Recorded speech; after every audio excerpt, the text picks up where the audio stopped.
What's going on today? You already know what it is. Tunchi YBE TV. Right now we're doing another Q&A. Today I got an email from Jody Splakavia, and it goes like this. He says, "Hey bro, I'm just a rookie. Now I've been studying and stacking, soaking up all the information I can. The question is, can I get my freight broker certifications, use them same numbers to set up my own authority and LLC, and broker freight to myself and any trucks I may get in the future?" Now that's kind of a complicated question, bro. And honestly, you are probably one of the first people that I'm gonna say you really stumped me on this one. Uh, it's so many different areas of trucking. You know, like you got the mechanics of the truck, you got the freight brokering. You got different areas of making money from freight. You know, from moving products from one part of the country to the next. Now, that's one of the parts that I'm really not too familiar with, so I'm going to take a shot in the dark at this. Um, okay, you say, the question is, can I get my freight broker certifications? Now, I did know it is some places that you can find out how to broker freight, and you could take these little classes. I think CR England was doing one. They had a little school where you could go take the classes, but they charge a lot of money to learn how to do the freight. But at the end game, you might be offered a job. From what I'm hearing I heard a few people took the class and they didn't get a job offer. It was pretty tight with England. I don't know exactly how that market goes, so I'm really taking a stab in the dark here, so don't nobody quote me on this stuff. Use the same numbers to set up my own authority and LLC and broker freight to myself. Now, that's where I do have a little expertise at. Now, you saying you use the same numbers to get your authority. Now, to get your authority, you're going to need a DOT number.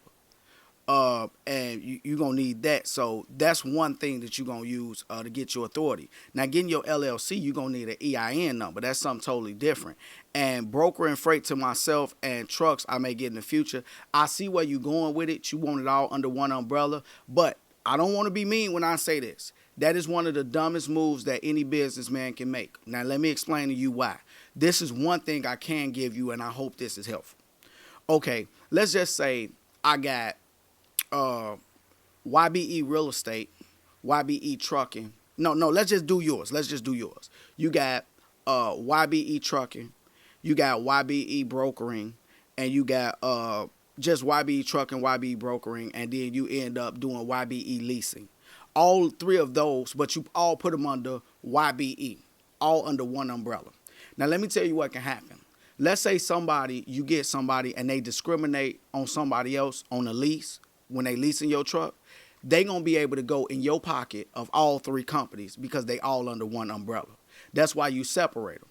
Okay, for example, let's say your YBE Leasing is not doing really good. You know what I'm saying? So let's just say you making off of YBE Leasing, you making about $250,000 a year.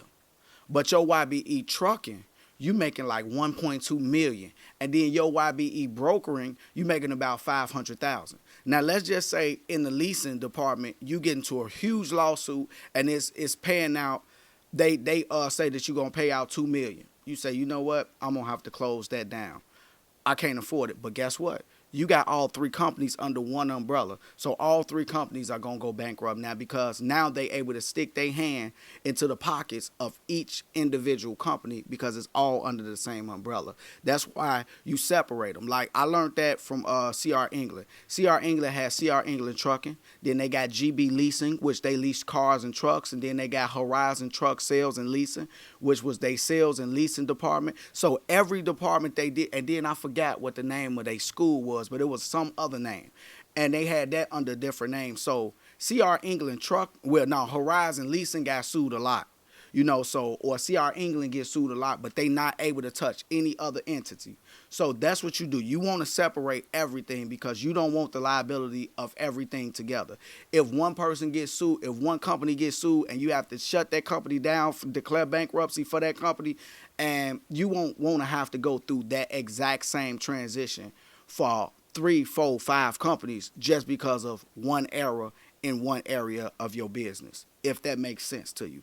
So I hope that helped as far as that. But as far as freight brokering, man, when you get some information on that, I want you to send it to me so I could do one on freight brokering, because it is a lot of money. For all my people that just think trucking make a lot of money, freight brokering makes a lot of money. The guys in freight brokering make like $100 grand a year, and that's working for somebody. You could go sign on to a company and possibly make like $100,000 a year, and you just sit at home in front of your computer and book loads for people. So you broker the loads for people. So it's very lucrative. It's a very lucrative field. I know a little bit about it, but I don't know a whole lot. So, I'm kind of hit or miss with this. So if anybody got any information or anything to add to this, don't be scared to comment. Make sure you leave a comment. That's all I can add to it, though, bro. Jody, I hope that helped a little bit. If not, shoot another question at me, and I might have to just try to do some research and find out. But I like to speak from experience if I can.